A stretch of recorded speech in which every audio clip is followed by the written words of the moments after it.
Hi friends, அனைவருக்கும் வணக்கம். நாம் இன்றைக்கி 100 நோய்களுக்கு மருந்தான கருப்பு கவுனி அரிசியை வச்சு எப்படி மொறுன்னு தோசையும் பஞ்சு போல் சாஃப்டான இட்லியும் செய்யலான்னு பார்க்கலாங்க. நான் சொல்கிற அளவுகளில் நீங்கள் செஞ்சிங்கன்னா இட்லி நல்லா பஞ்சு போல் சாஃப்டாகவும் நல்லா மொறுன்னு தோசையும் செஞ்சு கொடுக்கலாங்க. இந்த மாதிரி செஞ்சு கொடுத்தீங்கன்னா கண்டிப்பாக யாருமே வேண்டான்னு சொல்லாமல் கேட்டு வாங்கி சாப்பிடுவாங்கங்க. அந்த அளவுக்கு நல்லா சாஃப்டாகவும் பஞ்சு போலையும் இருக்குங்க. நீங்களே பார்த்தீங்கன்னா தெரியும், இந்த வீடியோவில் பாருங்கள் எந்த அளவுக்கு நல்லா சாஃப்டாக இருக்குன்னு. ஸோ எல்லாருமே சாப்பிட்ற மாதிரி தாங்க இந்த இட்லியும் தோசையும் இருக்கும். வாங்க வீடியோக்குள்ளே போகலாம். அதுக்கு முன்னாடி நம்ம சேனலை சப்ஸ்கிரைப் பண்ணாத நண்பர்கள் ப்ளீஸ் சப்ஸ்கிரைப் பண்ணுங்கள்.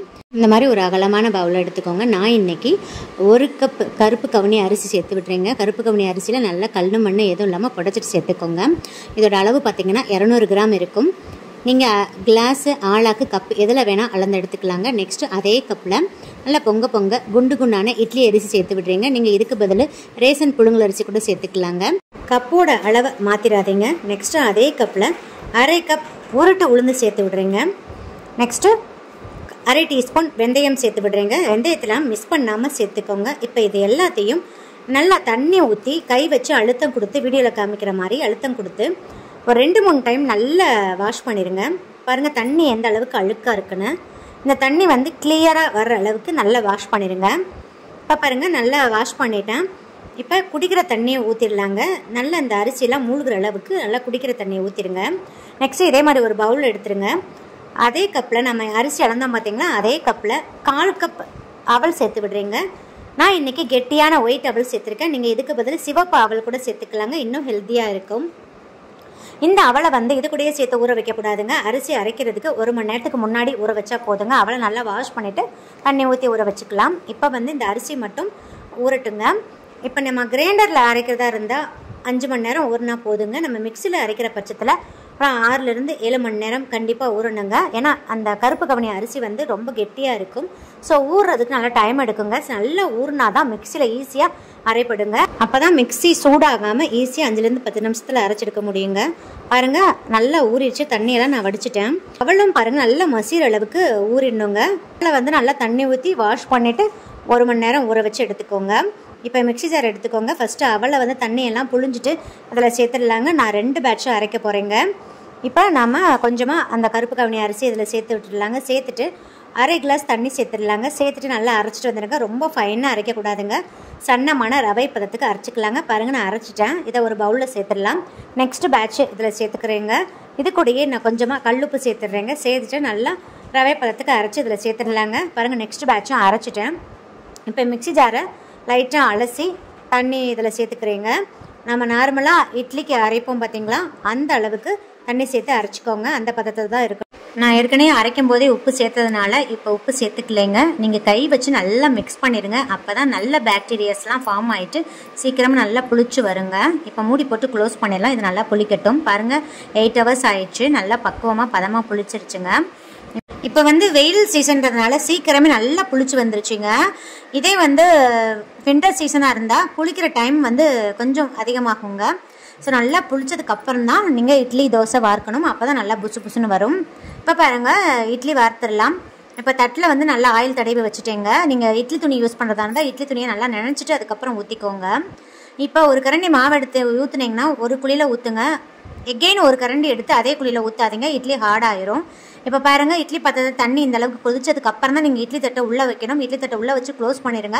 மிதமான தீயில் வச்சுட்டு ஒரு 15 நிமிஷம் அப்படியே விட்டுருங்க. ஏன்னா கொஞ்சம் வேகிறதுக்கு டைம் எடுக்கும். இப்போ 15 நிமிஷம் ஆயிடுச்சு. நான் ஓப்பன் பண்ணிட்டேன். இப்போ வெந்திருச்சான்னு இந்த மாதிரி ஒரு ஸ்டிக் யூஸ் பண்ணி பாருங்கள். அதில் குத்தி பார்த்தீங்கன்னா அதில் கொஞ்சம் கூட ஒட்டாமல் வரணுங்க. இப்போ வெந்துருச்சு. இப்போ நம்ம எடுத்துடலாம். உடனே எடுக்காதீங்க, தட்டிலேருந்து ஒட்டிக்கும் வராது. அதனால் ஒரு 2 நிமிஷம் வந்து ஆற வச்சுட்டு அதுக்கப்புறம் எடுங்க. அப்போ ஈஸியாக எடுக்க வருங்க. பாருங்கள் சூப்பராக நம்மளோட கருப்பு கவுனி இட்லி ரெடி ஆயிடுச்சு. இப்போ தோசை வார்த்தலாம். தவா வச்சுக்கோங்க. நல்லா ஹீட் பண்ணிவிட்டு ஃப்ளேமை வந்து சிம் பண்ணிடுங்க. சிம் பண்ணிவிட்டு நல்லா அப்படியே மெல்லிஸாக நல்லா வார்த்து விடுங்க. ஈஸியாக நல்லா வார்க்க வருங்க. சிம் பண்ணிவிட்டு நல்லா அப்படியே வார்த்து விடுங்க. இப்போ வந்து ஆயில் தேவைன்னா யூஸ் பண்ணிக்கோங்க. குழந்தைங்களுக்கு கொடுக்குறதா இருந்தால் கொஞ்சம் நெய் ஆட் பண்ணிக்கோங்க. டயட்டில் இருக்கிறவங்க ஆயில் அவாய்ட் பண்ணிடுங்க. இப்போ மூடி போட்டு க்ளோஸ் பண்ணிவிட்டு ஒரு 3 நிமிஷத்துக்கு அப்படியே விட்டுருங்க. ஃப்ளேம் வந்து மீடியமில் வச்சுக்கோங்க. இப்போ 3 நிமிஷம் ஆயிடுச்சு. நான் ஓப்பன் பண்ணிவிட்டு நல்லா அந்த பக்கம் நல்லா மொறுன்னு சிவந்து வந்துருச்சுங்க. இப்போ திருப்பி போட்டுடலாம். திருப்பி போட்டு ஒரு 2 செகண்ட் அப்படியே விட்டுருங்க. இப்போ ஃபைனலாக நம்மளோட மொறுமொறுன்னு கருப்பு கவுனி தோசை சூப்பராக அட்டகாசமாக ரெடி ஆயிடுச்சுங்க. இப்போ நெக்ஸ்ட் டைம் தோசை வார்க்கும்போது இப்போ நான் சொல்ல டிப்ஸை ஃபாலோ பண்ணுங்கள். இந்த மாதிரி தண்ணியை தெளிச்சிடுங்க. தெளிக்கவும் அந்த ஹீட் வந்து ரெடியூஸ் ஆயிருங்க. அப்புறம் காட்டன் கிளாத்தை வந்து தொடச்சிட்டு இந்த மாதிரி தோசை வார்த்து விடுங்க. அப்போ தான் ஒவ்வொரு டைமும் நல்லா மெல்லிஸாக நல்லா மொறுன்னு தோசை வார்த்து எடுக்க முடியுங்க. பாருங்கள் எந்த அளவுக்கு நல்லா கிறிஸ்பியாக இருக்குன்னு. ஒவ்வொரு டைமும் இதே சேம் ப்ராசஸை ஃபாலோ பண்ணி செய்யுங்க. அப்போ தான் ஈஸியாக நமக்கு தோசை வார்த்து எடுக்க முடியுங்க. பாருங்கள் ஃப்ரெண்ட்ஸ், ஃபைனலாக நம்மளோட கிறிஸ்பியான கருப்பு கவுனி தோசை சூப்பராக அட்டகாசமாக ரெடி ஆயிடுச்சுங்க. இந்த மாதிரி செஞ்சு கொடுத்தீங்கன்னா எந்த குழந்தையும் வேண்டான்னு சொல்லாமல் சாப்பிடுவாங்கங்க. பாருங்கள் இட்லியும் ரெடி ஆயிடுச்சு. நல்லா பஞ்சு போல் சாஃப்டான இட்லி ரெடி ஆயிடுச்சு. இப்போ இதுக்கு ஒரு பெஸ்ட் காம்பினேஷனாக ஒரு 5 மினிட்ஸில் செய்கிற கார சட்னி எப்படி செய்யலான்னு பார்க்கலாங்க. டேஸ்ட் அமேசிங்காக இருக்கும். வாங்க பார்க்கலாம். அதில் 5 சின்ன வெங்காயம் ஆட் பண்ணுறேங்க. 3 பூண்டு பல் ஆட் பண்ணுறேங்க. 3 மிளகாய் வத்தல். இந்த சட்னி காரமாக இருந்தால் தாங்க நல்லாயிருக்கும். கொஞ்சமாக கருவேப்பிலை ஆட் பண்ணுறேன். ஒரு பெரிய சைஸ் தக்காளியை இந்த மாதிரி கட் பண்ணி சேர்த்துருக்கேங்க. சுவைக்கு தகுந்த மாதிரி சால்ட்.